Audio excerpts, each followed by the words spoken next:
Amigas y amigos de Día Uno, muchísimas gracias siempre por acompañarnos. Hoy tengo la grata presencia de un escritor chiapaneco galardonado recientemente. Voy a pedirte, maestro, que por favor para nuestros usuarios te presentes con tu nombre. Hola, soy Gabriel Velázquez Toledo, escritor, narrador, oriundo de Cintalapa de Figueroa, con mucho orgullo. Y bueno, recientemente... Sí, bueno, galardonado con un premio maravilloso, ¿no? Que es ¿Cómo se llama el premio, perdóname? El premio se llama Una Vuelta de Tuerca, que es el Premio Nacional de Novela Negra, que es el único que hay y está en Querétaro. Y por novela negra, por género de novela negra, entendemos la novela detectivesca.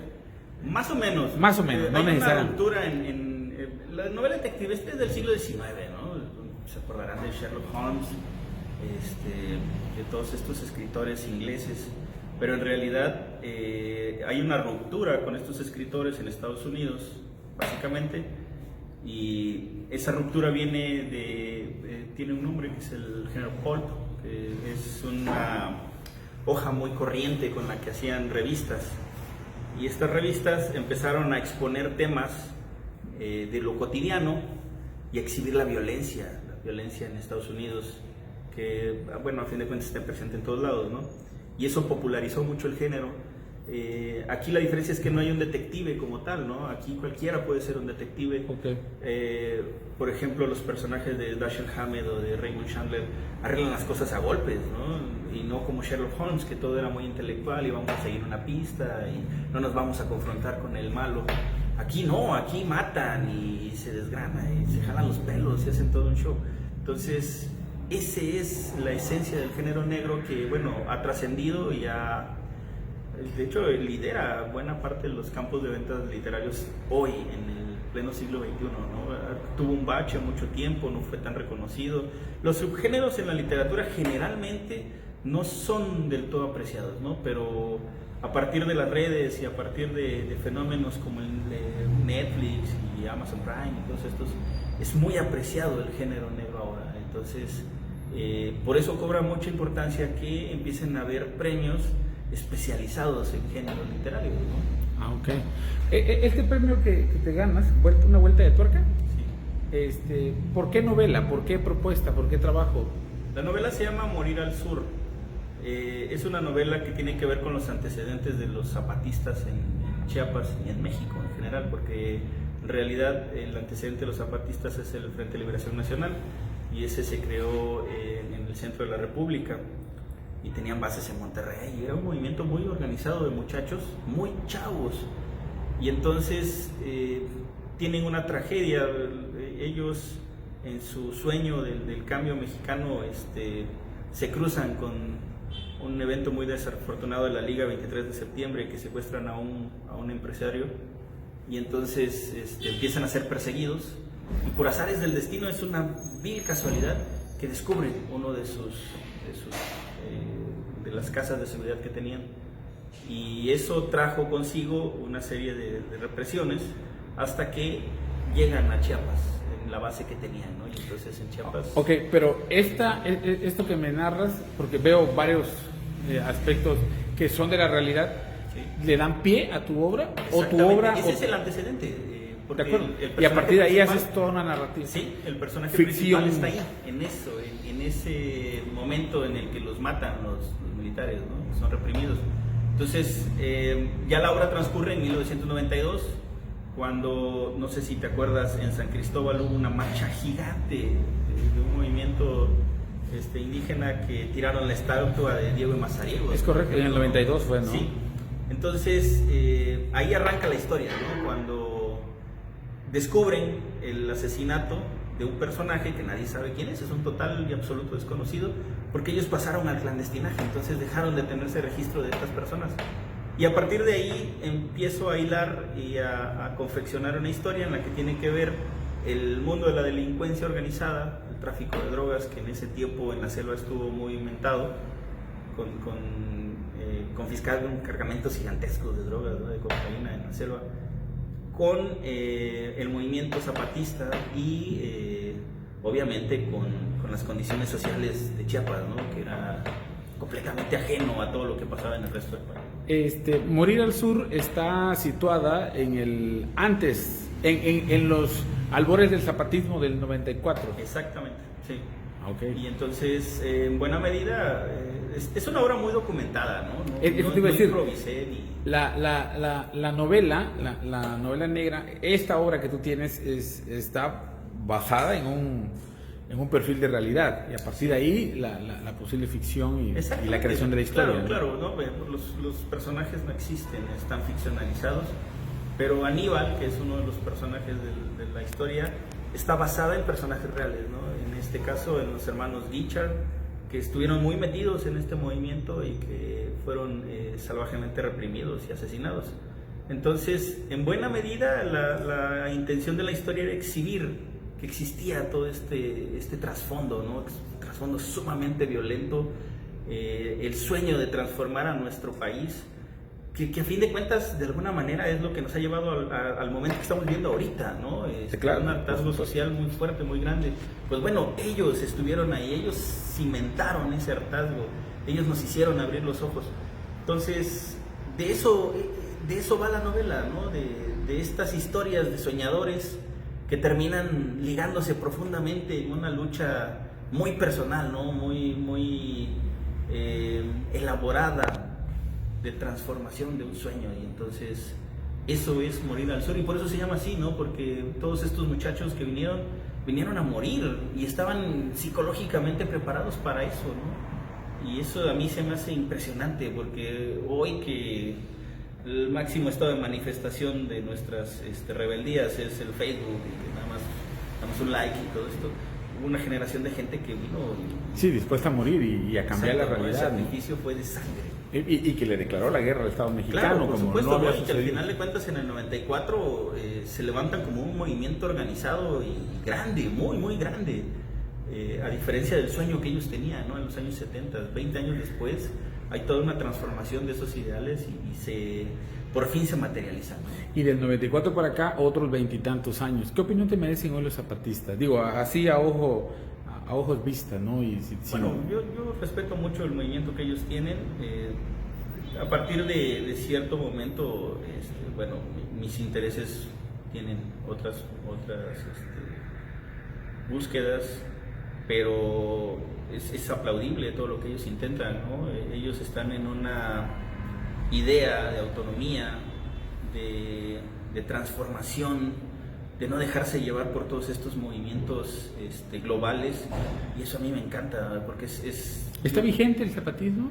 Claro que está vigente, pues tienen comunidades autónomas y tienen toda una idea de cómo debe regirse el mundo, ¿no? Y a mí eso me encanta, porque es como salirte de lo que está impuesto, porque además es una imposición lo social, y ellos luchan constantemente para que se tome en cuenta este otro punto de vista que tienen, ¿no? De respeto a la naturaleza. Sí, la cosmogonía indígena, ¿no? Claro, por supuesto. El respeto. Y eso es sumamente válido.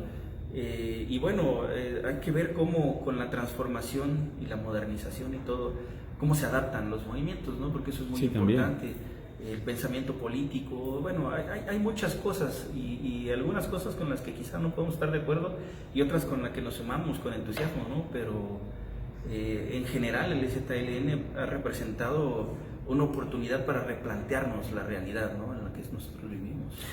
Muchas de las cosas cuando emergen en aquel 94 y cuando salen organizadamente y le declaran la guerra al Estado mexicano, algo que generosamente te atrapa, te enamora del movimiento zapatista, es un poeta al frente, un hombre que escribía sus comunicados, ¿no?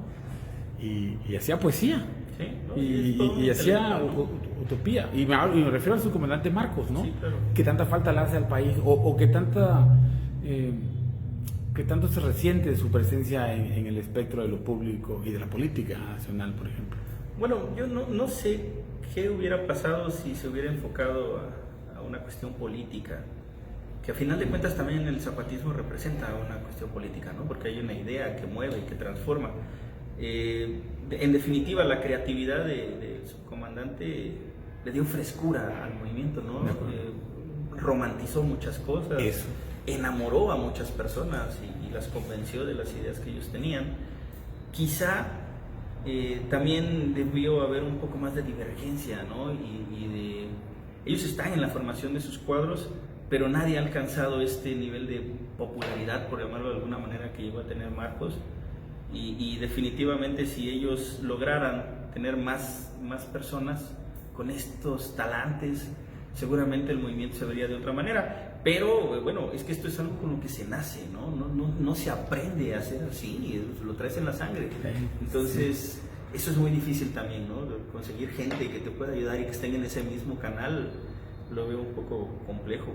Y aún así, bueno, a él le debemos que se haya expuesto ante el mundo, ¿no? La situación que teníamos, situación que se sigue viviendo, por supuesto. Claro, por supuesto, que tal vez ha sido transformada y tal vez no ha cambiado. Y poco a poco, a fuerza de llamar la atención, pues se tienen que poner a hacer cosas en esos niveles. De acuerdo, pero también, no sé si recuerdas, maestro, pero chocó de frente o fue un choque de trenes de realidades, porque Salinas nos dijo, ahora somos del primer mundo, ahí viene el TLC y emerge el zapatismo y le dicen, aquí faltan todavía cosas, ¿no? Y además hay cosas muy curiosas, como que él vino a entregar unos recursos a la selva, y esos recursos los zapatistas los tomaron, ¿no? Y sirvió para comprar cosas. Para comprar armas.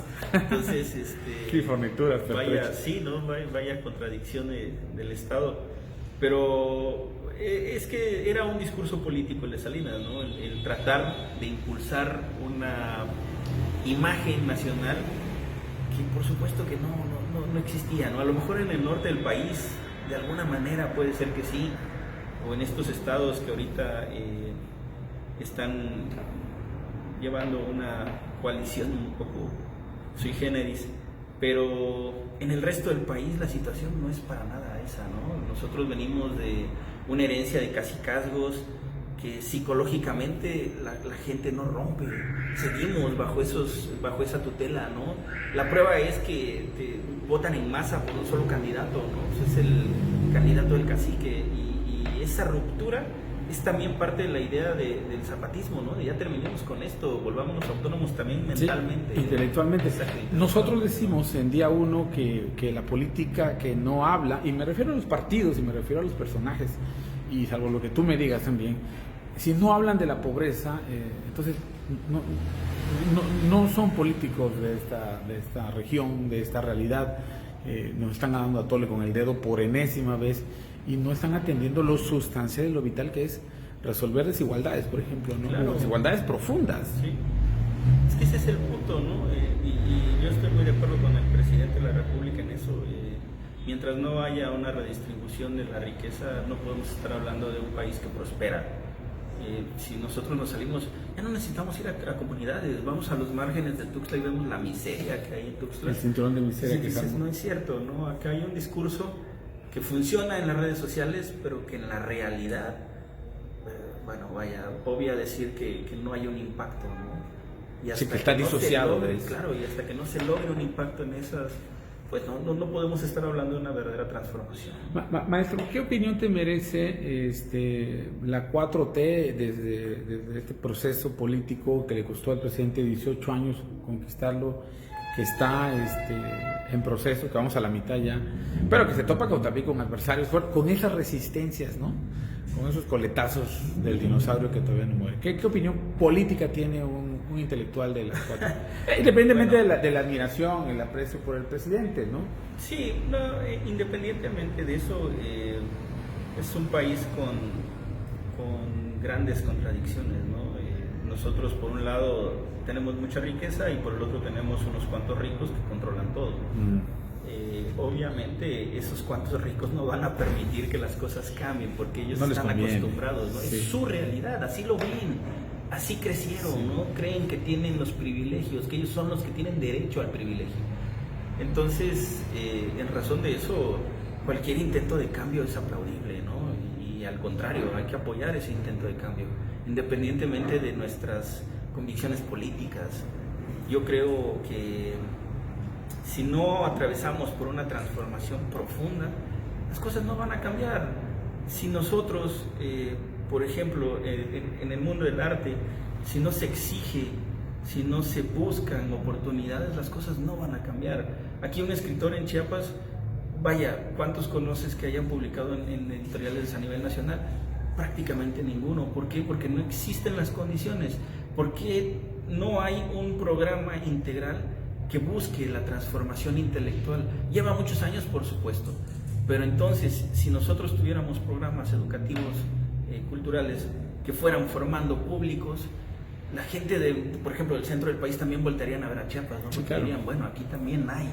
Pero aparentemente la constante de siempre, ¿no? Si tú quieres que te publiquen, tienes que ir a vivir a México. Y yo no compagino realmente con eso, no creo que sea necesario. Aunque, si quieres permear en el mundo cultural, en el mundo intelectual, pues sí tienes que hacerlo, no tienes que buscar. Eso me lleva a otra pregunta, maestro. ¿Hay en Chiapas una, como dicen los del hip hop, hay una escena de escritores, digo, emerges con este premio, emerges con tu trabajo, que tampoco es un trabajo de ayer, pues, sino que lleva un proceso de construcción, emerges como una generación nueva, en un subgénero literario poco conocido. Estamos acostumbrados a nuestros poetas, y hablábamos de Vázquez Aguilar, del propio Sabines, de Jaime, no de Juan, ¿no? El poeta. Es decir, hay escritores, digo, porque creo que en realidad para transmitir, para base, piso, escenarios hay, y digo, lo demás es tu creatividad y con eso naces, como decías, pero hay escritores chiapanecos formándose, hay un mundo cultural, pues tal vez, yo no diría que oculto, pero sí no visto por redes sociales, y tú sabes, no te ves redes sociales, pues no existes casi, ¿no? Hay mundo intelectual, debería ser. Existe, hay un submundo intelectual. Un submundo, como hay un subgénero. Hay grupos de poetas, principalmente, ¿no? Están los cuates de ciertos movimientos que aglutinan talento y entre ellos se van impulsando, ¿no? Obviamente también hay prácticas que corrompen a muchos de estos grupos. Hay compra de jueces y concursos y bueno, es hasta natural que exista esta corrupción. Yo hasta veo un mundillo, un grupo de unos cuantos también ganando premios, elogiándose unos con otros, prologando los libros de otros, publicándoles a los otros bueno, no sé, cuando también venimos en un Chiapas donde el mundo intelectual estaba presente, marcaba una ruta en el mundo político, por ejemplo. Sí, bueno, es que eso lo vimos con Sabines, ¿no? Por ejemplo, él fue diputado del PRI, no hay que olvidarlo, y sí. Pesa el contacto de los políticos. Hay escritores que están afincados en puestos importantes en ciertas instituciones y eso también pesa, ¿no? A la hora de tomar decisiones o a la hora de impulsar a ciertos grupos. Por supuesto, pero indudablemente hay gente de mucho talento. Hablábamos de Joaquín Vázquez Aguilar. Joaquín nunca fue cercano a estos grupos y brilla, él murió en el 94, a casi 25 años de su muerte, 26 años, brilla por su talento, por la forma en que escribió, ¿no? Hoy están varios intelectuales recuperando su obra y es impresionante leerlo y dices, es que esta es calidad literaria, ¿no? Y eso es lo que a final de cuentas se va a imponer en el mundo, la calidad con la que se hacen las cosas. No importa si existen estos grupos, al contrario, qué bueno, porque estos grupos están manteniendo viva una tradición poética chiapaneca. Eso también hay que reconocer. Eso sí, y eso es muy importante, y es tan importante como que empiecen a haber premios, ¿no? Leía que va a haber una convocatoria para Juegos Florales en Berriozábal, acaba de haber una en Comitán. Es que eso es lo que va cimentando que muchas personas se animen, ¿no? Y digan, bueno, porque escritores de closet sabemos muchísimos. Sí, es verdad. Y necesitamos ventanas, ¿no? Y necesitamos el ánimo. ¿Y sabes qué pasa con estos concursos? Que muchas veces son la oportunidad para que tú te convenzas de que eres un escritor, ¿no? Y entonces lo avientas, lo lanzas al concurso. Te atreves, rompes tu burbuja, sí, tu cristal. Y aunque no ganes, pero ya lo hiciste. Y entonces ya dijiste no, y cuando ganas más, es ¿no? Otro rollo. Sí, bueno, cuando ganas ya es un regocijo. Sí. No, y la verdad de orgullo por Chiapas, porque es una generación nueva haciendo cosas nuevas y eso hoy, en el momento preciso incluso, ¿no? Sí. Hoy que las redes, hoy que estas plataformas digitales buscan el subgénero de novela negra, emerge un escritor de novela negra. Perfecto. ¿Qué va a pasar con Mirada al Sur? ¿La vas a vender a Netflix? ¿La van a grabar en Amazon Prime? ¿Estás pensando en una cosa así? ¿Qué sigue? ¿Qué sigue? No lo sé. ¿Cuándo te entregan este premio? Tampoco lo sé. Sí, porque es, pues es el fallo, ¿no? Sí. Acaba de ser hace 2 días. A mí cuando me hablaron por teléfono y me comentaron las razones y los jueces que me dieron el gane, me impactó, ¿no? Yo admiro mucho al maestro Parra y al maestro Padilla. Se me hizo impresionante que ellos hubieran estado de acuerdo en que era una... Ahí ya ganaste. Poesía, ¿no? Sí,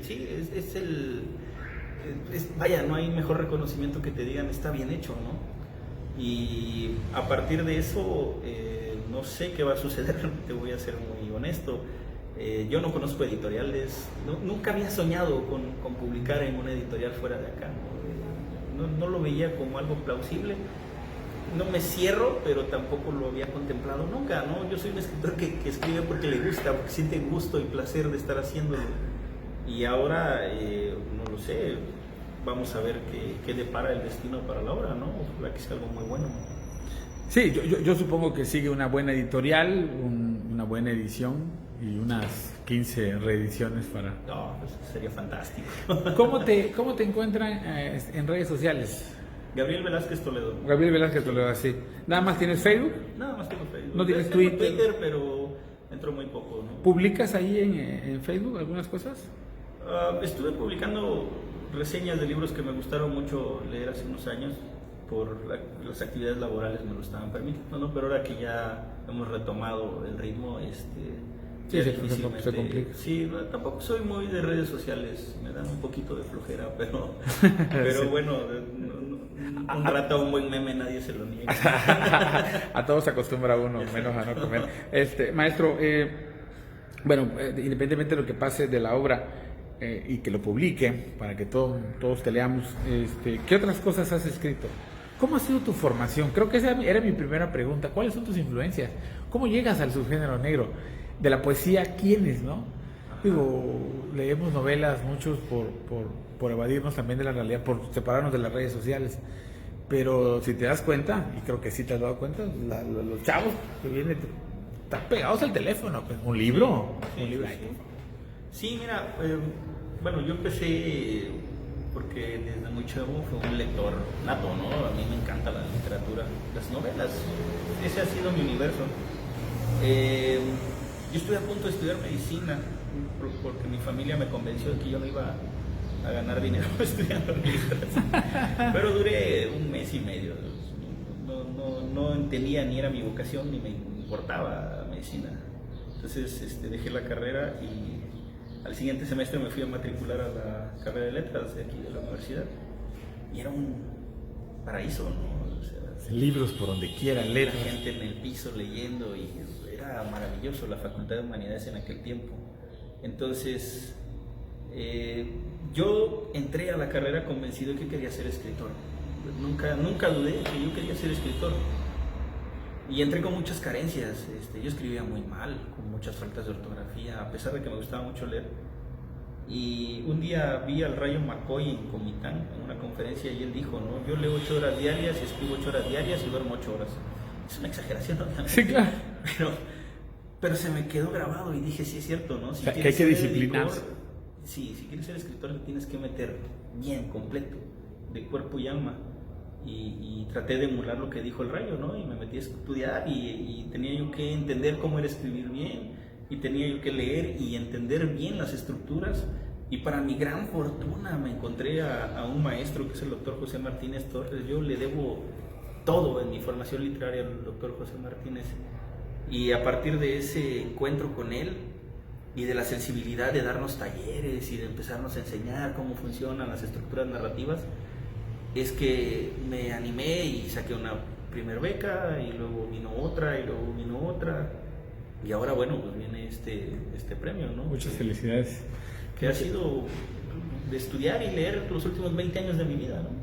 Básicamente. Sí, y siguiendo y dejar de escribir con errores ortográficos, pero seguir aprendiendo, ¿no? Exacto. ¿Cuál sería maestro, el mensaje para los que están llegando a este universo, para los que se ven allá al final de la cola, llegando a la facultad, también con ese sueño, ¿no? Bueno, llegando de muchos lados de Chiapas hacia Tuxtla, ¿no?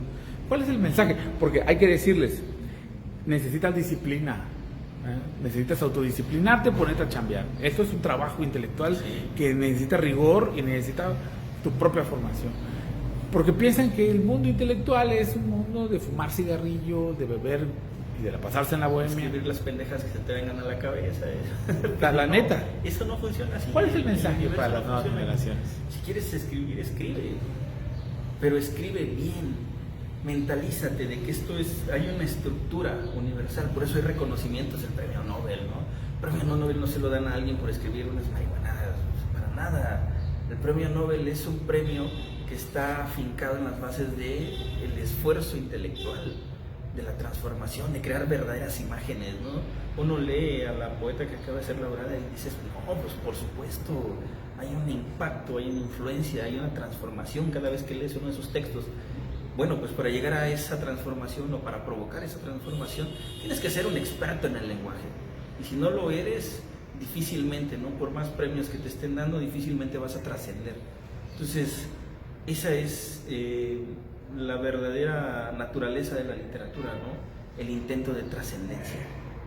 Y si no quieres trascender, bueno, puedes escribir para ti, para tus cuates. Sí, para tus redes sociales. Para tus redes sociales, pero bueno, pues ten en cuenta que, exacto, ¿no? Que no lo estás haciendo bien. La literatura quiere que te comprometas con ella, ¿no? Es otra esposa.